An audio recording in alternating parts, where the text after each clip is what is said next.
of who is Supreme Leader Snoke is one that has dominated the Star Wars fandom for years now, and one that continues to persist. Famously in The Last Jedi, Snoke was killed off when Rian Johnson made the decision to further Kylo Ren's story. This was quite a shock to many viewers of the sequel trilogy, as many Star Wars fans, myself included, expected Supreme Leader Snoke to be an integral part of the plot, especially in the 9th film. The dynamic that was created between Kylo Ren and Supreme Leader Snoke was very much akin to that of Darth Vader and the Emperor, and Snoke was built up almost as this ethereal being set up in The Force Awakens as the main antagonist, similarly to how the Emperor was always in the shadows in A New Hope and for much of Empire Strikes Back, and Darth Vader was the brute force behind the Empire. Because of this, many fans, myself included yet again, expected Supreme Leader Snoke to play a major role in the story moving forward. So when he was shoved aside and killed in The Last Jedi, it was quite the shock. Rian Johnson has been quite quiet about Supreme Leader Snoke up until now, nearly 4 years after the release of The Last Jedi, where in an interview Rian Johnson explains exactly why he made the decision to kill off Supreme Leader Snoke, and why he was fundamentally uninterested in the story of Snoke as a character. Before we get into it, according to my analytics, a lot of you guys that watch the channel haven't subscribed yet, so if you've been enjoying keeping up to date with everything Star Wars related, force choke that subscribe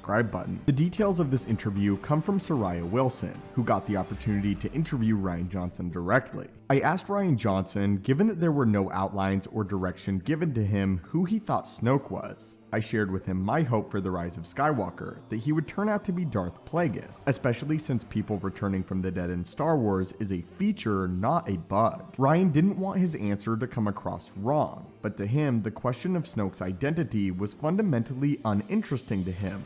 What he was interested in was Kylo Ren. The purpose that Snoke served in the story was entirely his relationship with Kylo. He said Snoke wasn't this fascinating character that we wanted to explore, and who is he, etc. For him, he was laser honed in on characters at the table that he needed to push forward in his chapter, which were Rey, Kylo, Finn, and Poe, those 4. How did he move them to the next step in the story? Snoke was a bad father figure to Kylo, basically.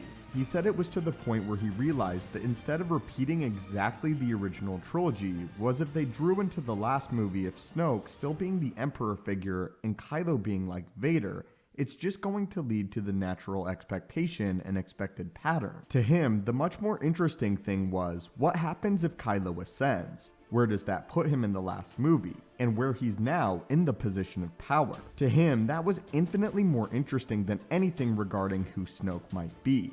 His focus for those scenes of Snoke was to show how he could best serve the one of the main characters, that being Kylo. Now let's talk about and break down a lot of what Rian Johnson had to say in my various opinions on the topic. Obviously, I don't agree with the direction that they took Snoke in. I do believe that they built Snoke up as this big character in The Force Awakens, and a big reveal was expected for him. I think you can't just introduce this super powerful Force wielder in Star Wars and not explain where they came from and a lot of their origin. The main problem of this is there wasn't one cohesive narrative of the entire trilogy. J.J. Abrams made his film, then Rian Johnson was set loose to make the film that he wanted to. There wasn't a through line between the two movies, and because of that, The Rise of Skywalker spends a lot of its runtime actually trying to undo what The Last Jedi did. It's clear that Rian Johnson felt a similar way to Snoke that he does of Luke Skywalker, which is also why Luke was sidelined in The Last Jedi as well, to service the main character of Rey. Just as Rian Johnson explained, Rian Johnson wanted to focus on the characters of Rey and Kylo, and if it meant sacrificing screen time and importance of other characters, he was willing to do that. To me, this is a really big mistake.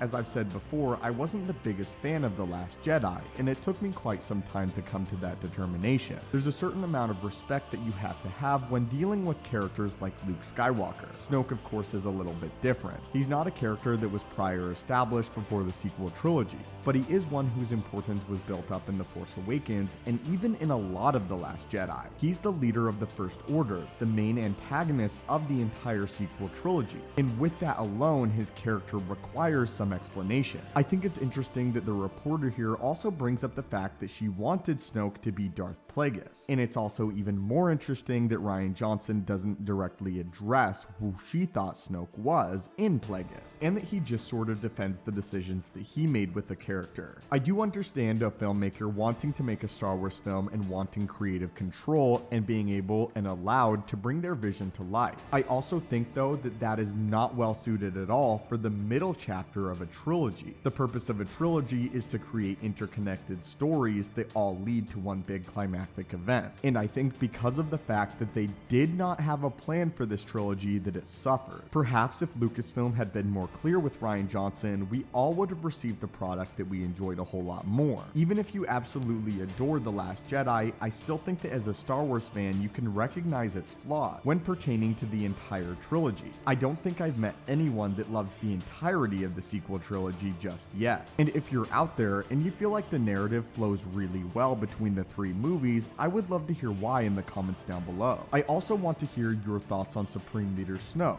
and Rian Johnson's reasoning for pushing him aside to serve a character like Kylo Ren. In the story, I still think that there was a way to keep Snoke a highly important character without sidelining him completely and still servicing the story of Kylo Ren. Again, just look at the character of Anakin Skywalker and Palpatine. It's clear that Palpatine is totally in service of the story of Darth Vader and Anakin, but he's still important to the overall plot and narrative. And I get that that's very similar to the original trilogy, but you can still add your own narrative flair to make it different and stand out. And because of that, the filmmakers wouldn't have had to introduce Palpatine into the final movie to add draw. Anyway, that's just my brief thoughts on this, and I am thankful to Rian Johnson for speaking out several years later and talking about his interpretation on the character of Snoke. It's something that I've waited a long time to hear. Anyway, my friends, what are your overall thoughts on this? What are your thoughts on The Last Jedi and the sequel trilogy as a whole, as well as Rian Johnson's explanation? As always, my friends, thank you so much for watching the channel. Your continued viewership means the world to me.